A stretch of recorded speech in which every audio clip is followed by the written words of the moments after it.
Hello students, మనం last క్లాస్లో వివృత బీజాల గురించి డిస్కస్ చేసుకున్నాం. నెక్స్ట్ టాపిక్ ఆవృత బీజాల గురించి మనం ఇవాళ క్లాస్లో డిస్కస్ చేసుకోబోతున్నాం. ఆవృత బీజాలు ఎలా ఉంటాయి? ఇవి నగ్న అండాలు గల వివృత బీజాల్లా కాకుండా ఆవృత బీజాలను సాధారణంగా పుష్పించే మొక్కలుగా పిలుస్తారు. అండాలు అండకోశం మొక్క అండాశయం లోపల ఉంటాయి. పరాగ రేణువులు అండాలు ప్రత్యేక నిర్మాణాలైన పుష్పాలలో వృద్ధి చెందుతాయి. ఆవృత బీజాల్లో విత్తనాలు ఫలాలు లోపల ఉంటాయి. ఆవృత బీజాలు పిండాన్ని ఏర్పరిచే స్త్రీ బీజాశయం లేదా ఆర్కిగోనియంలు లేని నాళికా కణజాలయుతమైన ఫలాలను కలిగి ఉండే పుష్పించే మొక్కలు. ఆవృత బీజాలు అన్ని రకాల ప్రదేశాల్లో విస్తరించి ఉన్న అతిపెద్ద మొక్కల సముదాయంగా చెప్పవచ్చు. పరిమాణంలో అతి చిన్న, దాదాపు సూక్ష్మమైన వుల్ఫియా మొక్క నుండి ఎత్తైన యూకలిప్టస్ వరకు వృక్షాల వరకు విస్తరించి ఉన్నాయి. ఈ మొక్కలు మనకు ఆహారం, కలప, పశుగ్రాసం, ఇంధనం, మందులు వంటి ఎన్నో వాణిజ్యపరమైన ఉత్పాదనలు మన దైనందిన జీవితంలో ఉపయోగపడేలా సమకూరుస్తున్నాయి. వీటి వేరు వ్యవస్థ తల్లివేరు లేదా అబ్బరపు వేరు వ్యవస్థ. దారులోని ప్రధాన ప్రసరణ మూలకాలు దారునాళాలు పోషక కణజాలం సహకణాలను కలిగి ఉంటాయి. ఇవి సాధారణంగా పరిపత్రాలు ప్రముఖంగా కలిగిన పుష్పాలను కలిగి ఉంటాయి. కేసరాలు పురుష లైంగిక అవయవాలు. ప్రతి కేసరానికి ఒక కేసరదండం ఉండి దాని చివరి భాగంలో పరాగకోశాలు అనేవి ఉంటాయి. పరాగకోశంలో సూక్ష్మసిద్ధ బీజ మాతృకణాలు క్షేకరణ విభజన చెంది పరాగ రేణువులను తయారు చేస్తాయి. అండకోశం లేదా ఫలదళం పుష్పంలోని స్త్రీ లైంగిక అవయవం.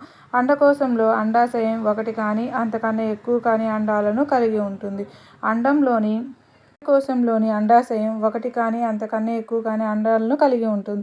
అండాలలోని స్థూలసిద్ధ బీజ మాతృకణం క్షేకరణ విభజన చెంది 4 స్థూలసిద్ధ బీజాలను ఏర్పరుస్తుంది. కానీ వాటిలో ఒకటి మాత్రమే అత్యంతంగా క్షీణించిన పిండకోశం అనబడే స్త్రీ సంయోగ బీజంగా అభివృద్ధి చెందుతుంది.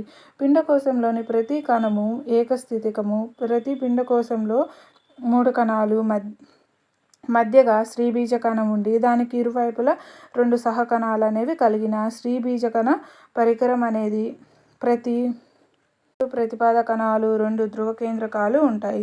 ధ్రువ కేంద్రకాలు క్రమంగా సంయోగం చెందడం వల్ల ఒక ద్వైస్థితిక కేంద్రకంగా ఏర్పడుతుంది.